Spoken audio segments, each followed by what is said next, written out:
Hi guys, how are we all? Live tonight again, guys. Welcome to episode 465 million of the Property Sourcing Show. Okay, I'm probably a bit facetious with the numbers.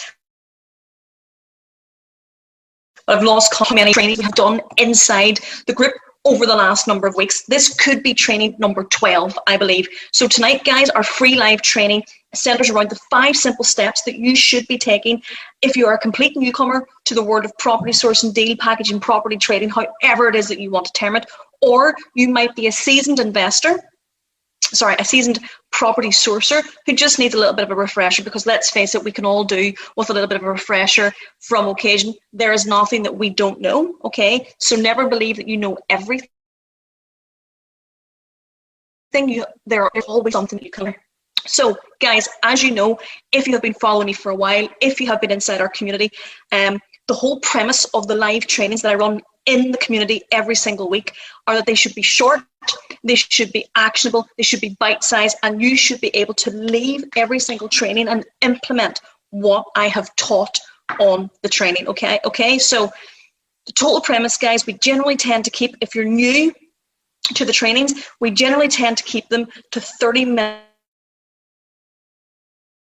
long, 30 to 40 at an absolute push, purely because after that time frame, you generally tend to lose your interest, you generally tend to lose your motivation, you generally tend to lose your attention span. So 30 to 40 minutes max, short, bite-sized, most importantly, actionable pieces of information that you can take forward and with you on your property sourcing journey. So I'm going to kick straight in, guys, but before I do, for those of you who don't know me, and maybe you're relatively new to the community, or maybe you have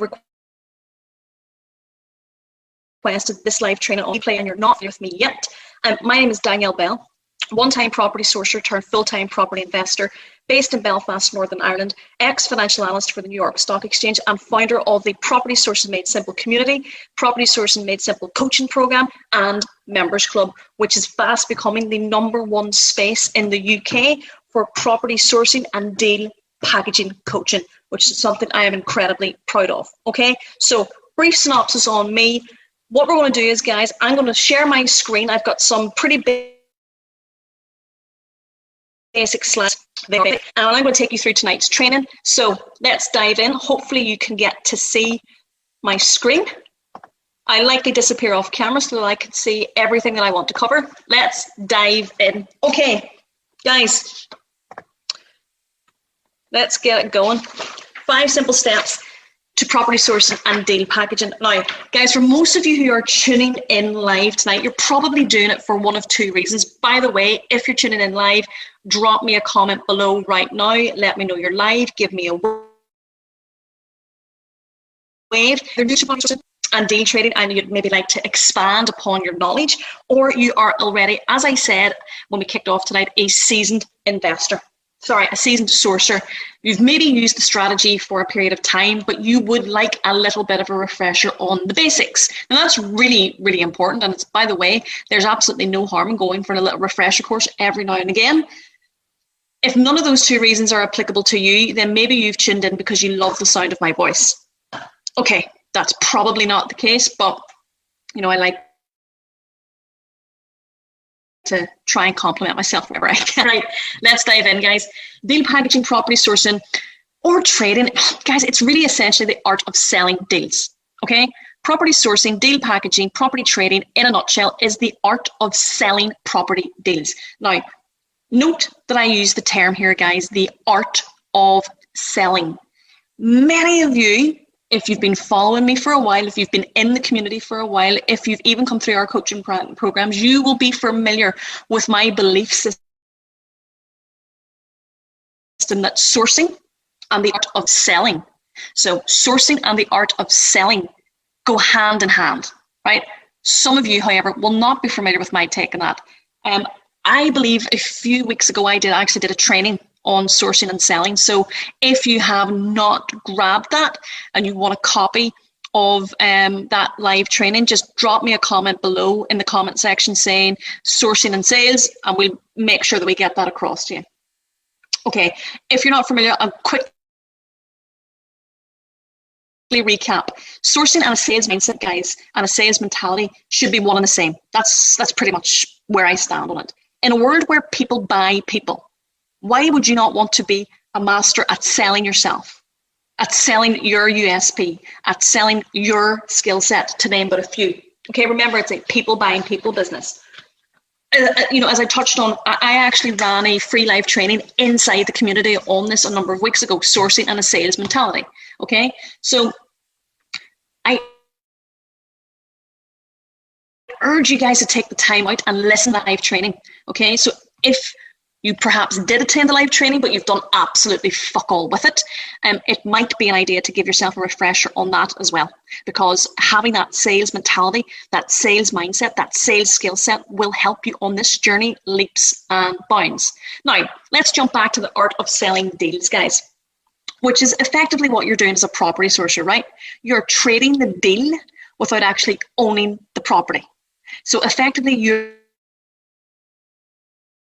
the bridge, okay? Go between the broker, the facilitator, between the person selling the property and your investor. Now, for those of you that are tuning into the live training tonight, and maybe you're not familiar with my backstory, I'm not going to go into it and bore you with the long-winded details. If you want to know a little bit more about me, shoot me a DM. I've been pretty open about it on all the live trainings and all the platforms. But what I will say, guys, is that with this very strategy, this was the opening. So property sourcing was the opening, which gave me my start in property, gave me my leg up, gave me my entry route. It was property sourcing, guys, which opened the doors to me to opportunities which were previously inconceivable given my circumstances. No cash, no knowledge, no contacts. So sourcing and property trading really allowed me to begin to generate sizable injections of cash flow. Sourcing allowed me, to begin phasing myself out of my full-time corporate job, which I've openly spoke about. I was an ex-financial analyst for the New York Stock Exchange and hated every fucking moment of it. I went dropping down to a 4-day week to a 3-day week until I was eventually phased out of the business because property replaced my salary. Property sourcing allowed me to go full-time in property, a decision I have never regretted.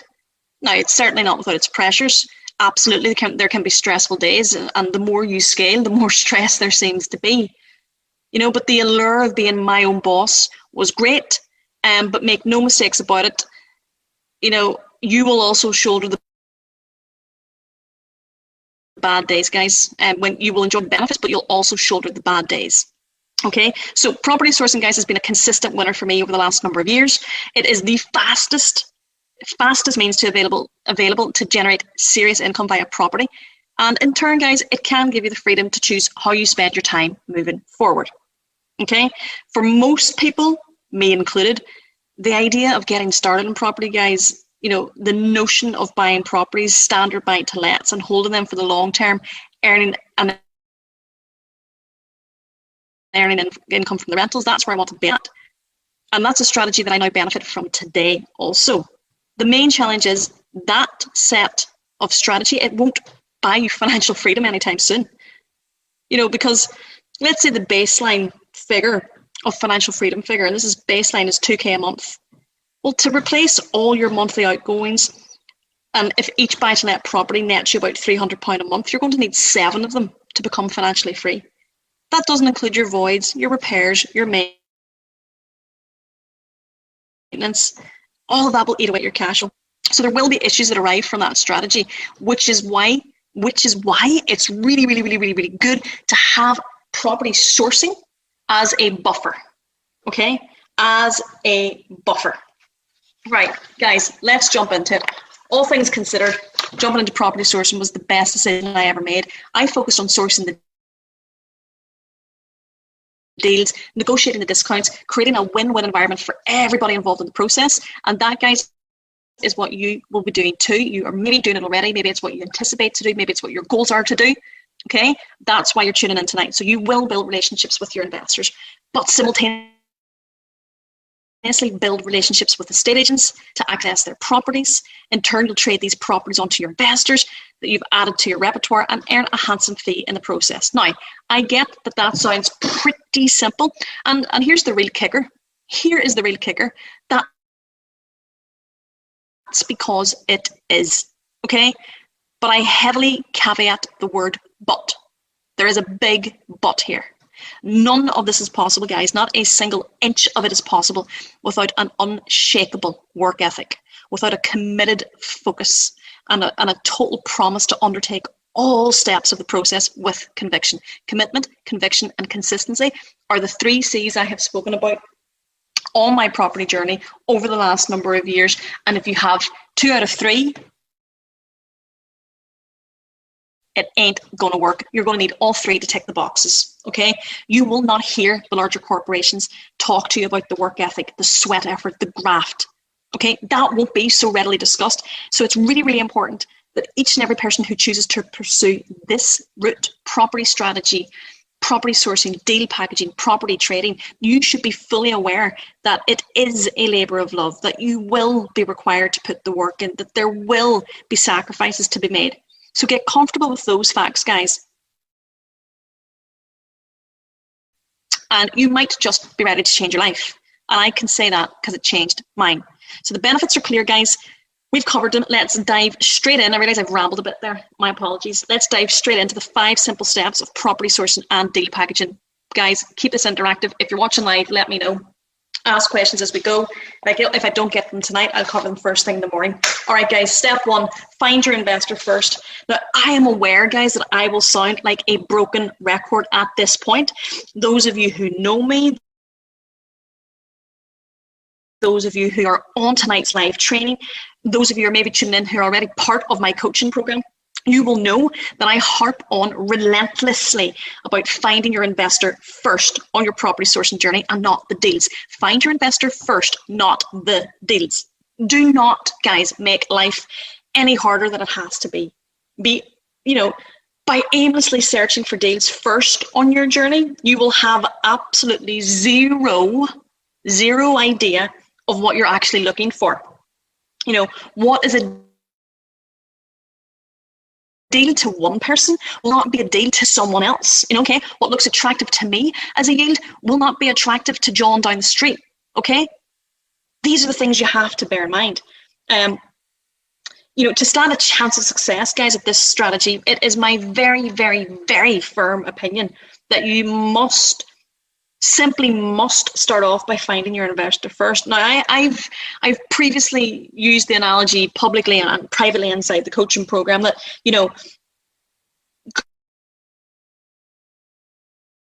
going shopping without a dedicated list of things that you need on your little jaunt to the shops, right?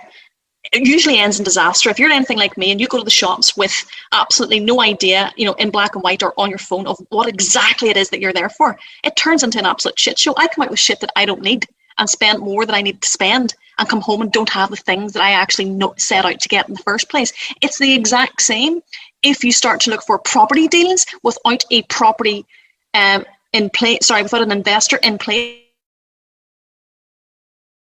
with a very, very set criteria and shopping list of what that investor needs. Okay, guys, think about this. If you went for your weekly food shop with a concise list, physical or otherwise, the chances are fairly high that you would go off on a tangent in the shops, picking up things that you don't need, but you try out. Okay, the same theory must apply when you are sourcing property, guys. You absolutely must have a shopping list. You need to know what you're looking for. The criteria must be met, and the shop that you will have, you will need to know where the shop, the metaphorical shopping aisles, guys. Take your investor has given you and fill up your trolleys, okay, with the things that you're specifically told you that they want. Now, what is the best way? Your investor shopping list. Well, that's really simple. Just find your investor first. Really, really, really simple rule of thumb, guys. That's why I have this down as step 1. However, it is an absolute fatal flaw I see time and time again with people who are on their property sourcing journey. They could be in the first 0 to 6 months. They could be 6 months plus on their journey, but are still trying to source generic without trying to source bespoke. Just a little mental note from me. You are making your life really fucking hard. If you do nothing else when you come off this live training tonight, my advice to you is find your investor first, get a bespoke shopping list of the exact criteria they are looking for in their property investment, and go shopping for that. Okay, guys, that's step number 1. Step number 2, the property probe. Now, step 2, guys, centers heavily on qualifying the motivation and the intent of the seller, whether you are doing this direct to vendor or whether you're finding this information out via the estate agent. Okay, the property probing step, guys, is absolutely vital. Okay, vital.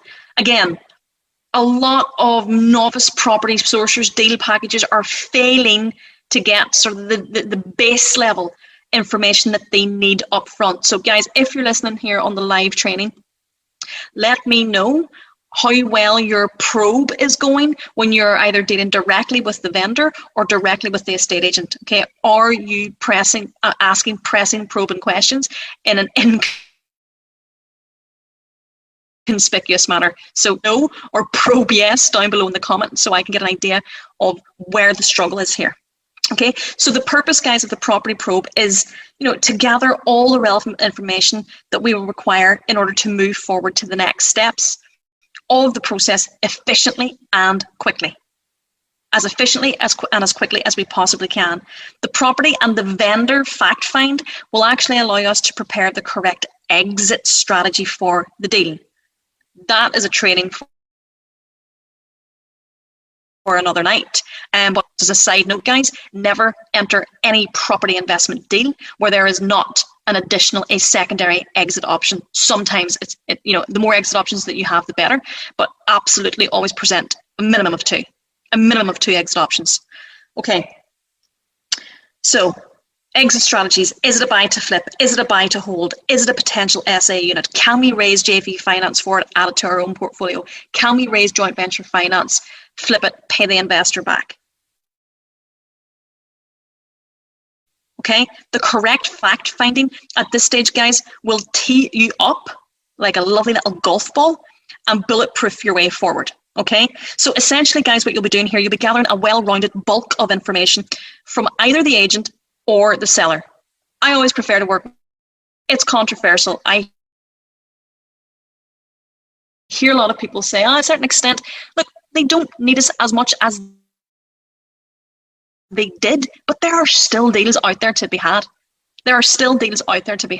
And working with agents has paid in dividends for me over the last number of years. So it's certainly a strategy that I will not be turning my back on anytime soon. Okay, so if the seller comes to you guys, let's say via direct marketing, maybe it's leafleting, Facebook ads, website, then it's imperative from the offset that you are armed and ready to assume full Inspector Cluedo regalia and allow yourself for a subtle stealth interrogation. Okay, obviously I'm poking fun, obviously I'm being playful, obviously I'm being facetious. I don't want you waterboarding or interrogating or torturing anybody, but there has to be a probe scenario where you get the answers to really important questions, but do so in a conversational manner. Okay, so you're going to want to know, guys, in the property probe, the reason that they are selling. If there is an outstanding mortgage on the property, do they have any arrears on the mortgage or secured? Okay. How motivated are they? Now, what I don't want you to do is ask the seller dead in the eye, how motivated are you to sell this property? But what you do want to do is ask questions around, what are your plans when you sell? Why are you looking to sell now? How long have you lived in the area? Okay, these are the types of probing questions that you can ask without outwardly saying, how quick do you want to sell the house and how cheap do you want to sell it?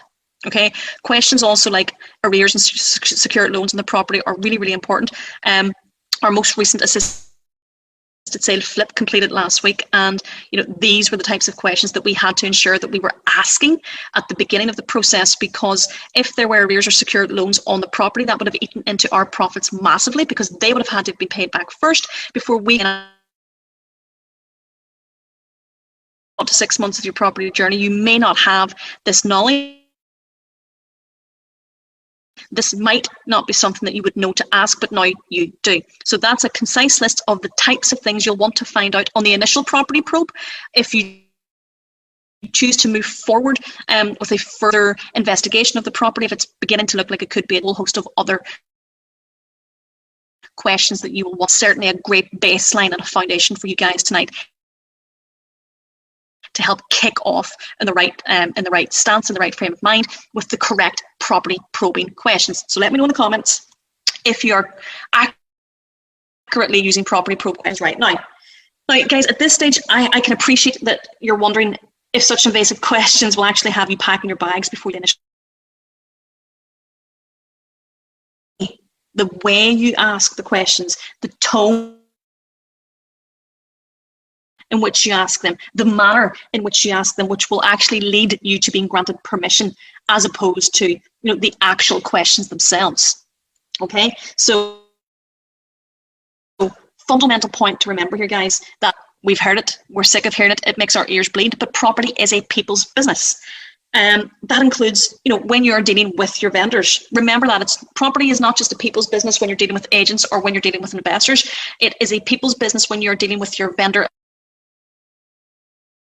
as well, and you should treat them with the same regard and respect and due diligence that you would with anyone else. Okay, so it's important to highlight, guys, to the agent or the seller early that the questions that you need answered are purely to allow you to establish the best case scenario for them, and that the questions that you're asking are solely for these purposes, to help them get the best deal possible. All right, keep that in mind. Step 3, guys, the deal analysis. Okay, so for some of you, and in fact a lot of people that I speak to within the community, for some it's the most dreaded part of the entire process. For others it's the part that they live for, because they're absolute sickos. Who lives for deal analysis? Who lives for spreadsheets? Who lives for color-coded KPIs and formulas and VLOOKUPs? Certainly not me, but what I can tell you is it's an absolutely vital part of your property sourcing journey, guys, and you better get accustomed and au fait with becoming good, being able to do it. Some work heavily inside the coaching program, because let's face it, it's easy for me to say that it's easy, given the fact that I was an ex-financial analyst for the New York Stock Exchange. So Excel spreadsheets are, buns for me, but for other people that's just not the case. Okay, so you will need some additional help with your deal analysis if you don't have a foundational level in place. Now, spreadsheets, ironically, were actually never my thing, but it wasn't until I actually invested in some done for you analyzers that the process became less of a burden. Okay, so that being said, love it or loathe it, guys, it is the single most important part of your role as a sourcer, and you will want to be as thorough as possible with your numbers. Okay, so once, guys, you have taken in the info that you've gathered at step 2, which remember was our property probe, you will then move forward to this, and to use this information alongside your knowledge of your goldmine area, your investment patch. Okay, just a few weeks ago, guys, we also did a live free training inside the community on goldmine area. So if you have not caught that training, just shoot a comment in the link below under tonight's live goldmine area, and we'll get you across a copy of that free training as well. Really, really important. Okay, so you'll take your knowledge of your investment patch or your goldmine area, your local values in both distressed and turnkey conditions, and your refurb work project. With all this information, guys, you will then be in whether you have a deal or not. Okay, so the more information that you can gather during your property probe in step 2 and your fact find stage, step 2, then the easier the deal analysis part of the process should be. Out of curiosity, if you're listening in live, let me know, is it a hell no to deal analysis, as in you hate it, or is it absolutely love deal analysis if you're an absolute freak and love deal analysis? Let me know in the comments below. I'm always curious to find out exactly people's opinions on it. So at this stage, guys, of the process, you will be able to ascertain a number of things, such as, what is the level of discount that you're potentially able to get on the property? Is there a potential to add value to the property? Do the numbers stack on the property? Is it a deal? And is it a deal as per your investors' criteria, which you will have gathered on step 1? Can you see, guys, how this is all baby step? It's all one step, one foot in front of the other. So it's really imperative that you find your investor first, that you get their property shopping criteria, so that you can plug their criteria into the deal analysis, and the computer will literally spit out, this is a deal, this is not a deal. Really, really important, guys, and I hope that you can see the reasons why this has to be done in a systematic process, as opposed to throwing shit at the wall and see what sticks type process. That doesn't work. Okay. Now, admittedly, guys, I know that all these questions might sound overwhelming, okay, when they're rattled off to you. But remember, when you get to this stage of the process, you will already have armed yourself with the information that is required to know the answer. You will have already your gold mine area. Side note, it's really important, guys, to be really knowledgeable in your gold mine area. Really knowledgeable. This is really important, guys, and so many people actually fail to give themselves the study time required to be that master in their area. You need to know your area inside out, guys. You've got to know the distressed values of properties, the rundown values of properties. You want to know what the walk-in condition of properties look like. You want to know what the refurb specs required, to gain an uplift. Knowing all this matters, guys, knowing this is the difference between securing a deal and not. Okay? So it's really important that you know there is a process here. There is a system. There is a blueprint. And you really do have to follow it to the letter, because if you do it back to front, there's going to be holes all over the place. Make it your business, guys, to be a master in your gold mine area. A master in your gold mine area. This is a non-negotiable for any property sourcer or serious property investor. So if, guys, you're not prepared to put the effort in and the study, then just drop off tonight's training right now, okay? Because you cannot become a successful property sourcer or a successful property investor without the commitment to your area. And that, guys, is a fact. Right, let's jump on to step 4. We're almost there. Time to secure the property and close the deal. Up until this point, guys, you will have followed steps 1 to 3 to the letter. You've gathered all the information. You've conducted your diligence. You've analysed the deal. So it's at this point, guys, where you stand and you know what you can offer. It's at this point that you will begin your negotiation process, guys, either via the agent or directly to the vendor. Of course, negotiating directly with the vendor is much more preferable. Okay, to deal directly with the vendor gives you the added advantage of being able to build the face-to-face rapport. All right, it can allow you to listen to their pain points and tailor your offer to it.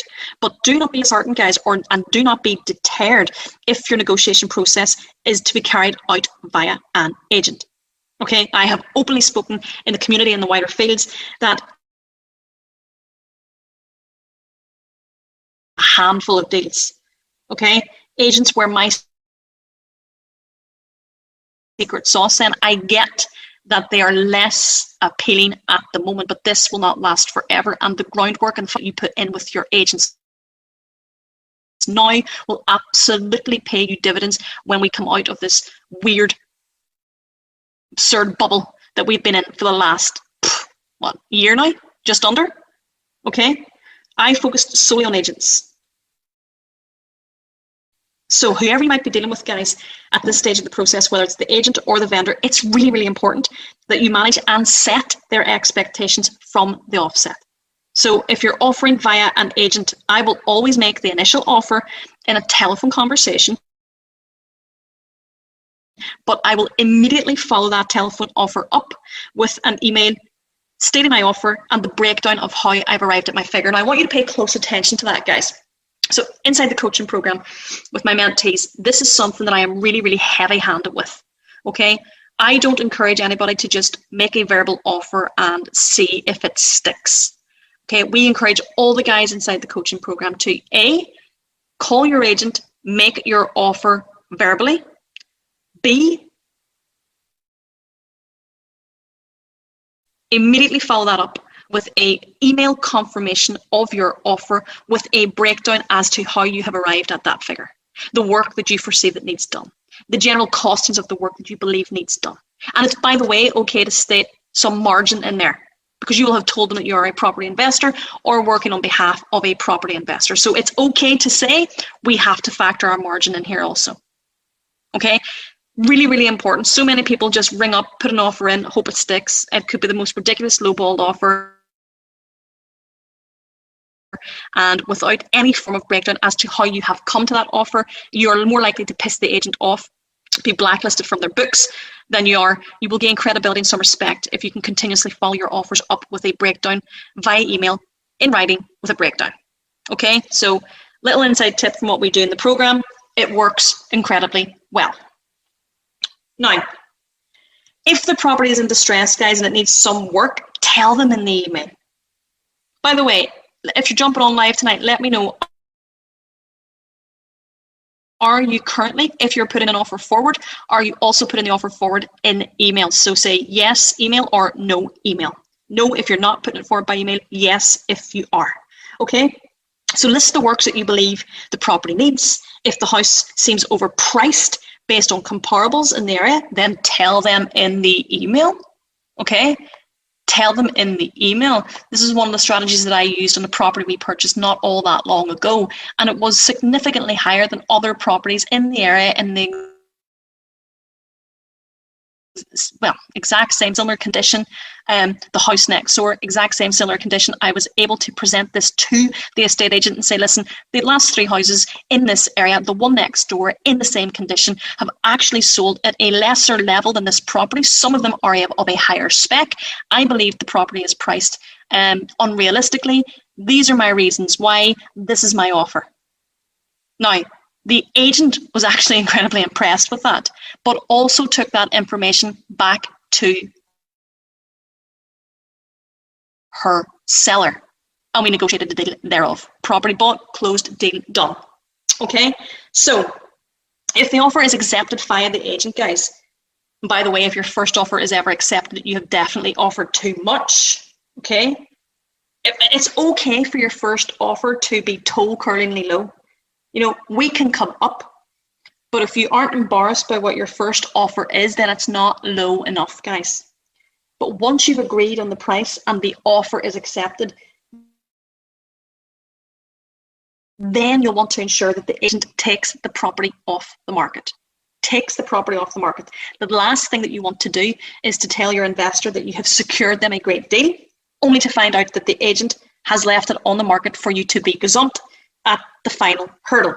Now, if you're on the live training tonight and you don't know what the word gazumped means, or you aren't familiar with the word gazumped, it's when a higher offer on a house is made than the offer that is currently sitting and accepted, and thus succeed in acquiring the property. Okay, so just a little bit of verbal education for you there tonight. That's what gazump means. It just means basically somebody come in, offer a higher price than what you have previously agreed, and the vendor takes the higher price. That is you gazumped. Okay, I haven't fallen victim. Oh no, I have. We did fall victim to gazumping just before Christmas. We shook hands with the owner of a plot of land in rural Northern Ireland, and we were going to build out 3 new build bungalows on the plot. Shook hands with the vendor, gentleman's handshake, so to speak, that day, and we were informed the next morning by the agent that someone else came along that evening, and the vendor shook his hand also. Hired, offer higher, we were gazumped, deal was off the table. That was a real kick in the goalies, quite frankly. All right, guys, if you're securing the property directly with the seller, then you're going to want to have them sign a heads of term or a lockout document, a lockout agreement. Now, this document, guys, it just simply states that they have agreed to sell the property to you at the price. Now, from your perspective, guys, the lockout will protect the deal to ensure that you're not gazumped. Okay, it protects your deal in terms of the time and the effort that you have given it to get it to this stage, to analyze the deal, to do your due diligence. But from the vendor's perspective, it actually brings peace of mind knowing that they have agreed a sale price and that you've agreed to purchase the property. And remember, guys, vitally important, peace of mind is exactly what we set out to offer any vendor from the beginning. So